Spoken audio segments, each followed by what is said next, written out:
Hello everybody, and once again welcome back to How to Guide YouTube channel. Today in this video I'm going to show you how you can get emails from TikTok, so make sure you follow my step till the end.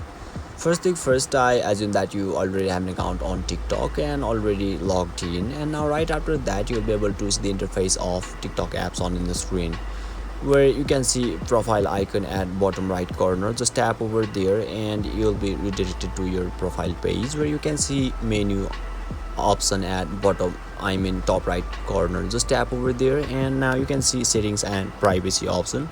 Once you click on it, you will be able to see the account option, so simply click over there and now finally click on user information, and now in here you can see email. Just tap on it.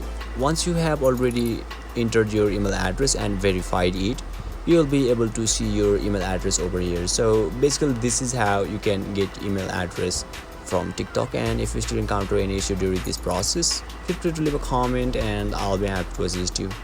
If you found this video helpful, please give it a thumbs up, and if you are new to this channel, make sure to hit the subscribe button and set the bell icon to on so that you can stay updated with our latest content. Thank you for watching and I'll see you next time.